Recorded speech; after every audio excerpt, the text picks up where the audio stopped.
So, di ba sabi ko nga, merong 5 categories ng services na pwede mong i-offer as a free. Ulit. So, you have 5 services. Nakumorder ng 5 services.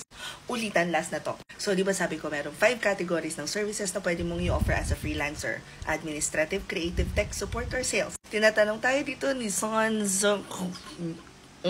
Applicable ba sa Amazon if gusto is admin task? And yes. So, sa Amazon kasi and any other e-commerce platform, pinakang common talaga na ino-offer na services either administrative or creative. Sa administrative part, kayo yung nagfo-fulfill. Ibig sabihin, from paghahanap ng products hanggang sa paglalagay ng products dun sa platforms, hanggang sa pag-process ng orders. So, it really depends kung ano yung pinakang malaking chunk ng service na kailangan ni client. But for the most part, Amazon, ang pinakamadalas na nakikita ko na hiring ngayon is product sourcing. And just like other businesses, may iba't ibang line of businesses pa din.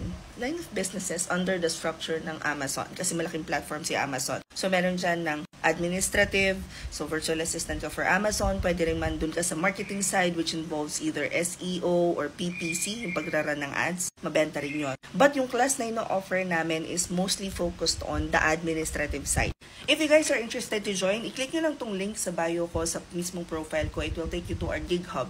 Pagdating nyo dito sa Gig Hub, nandiyan na lahat ng kailangan ninyo para matuto kayo mag-start na mag-freelancing. But for today, I want to show you under live mentorship, 999 pesos lang siya. Yan, Amazon with internship. I-click nyo lang yan, it will open the form for you. Nandiyan na lahat ng kailangan ninyong malaman para sa mismong enrollment. After ninyo mag-fill out ng form, it will take about 2 to 3 business days for us to confirm the payment.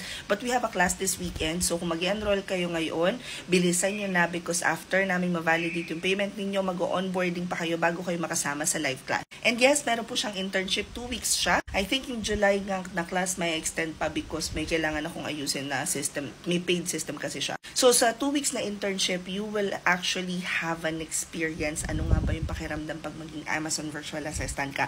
Ano yung pinakang common na ginagawa? Ano yung mga tasks? All of this, ma-experience ninyo as if you really have clients on your own. After the internship, saka kayo makakapag-application book. Tuturuan namin kayo kung paano mag-apply. Pagkatapos, magma-mock interview kayo yung one-on-one ninyo with me. Sana nasagot ko na yung lahat ng pinakang common na question about this class. But comment any questions you guys have about working from home, follow from or work from home. Chismis, bye!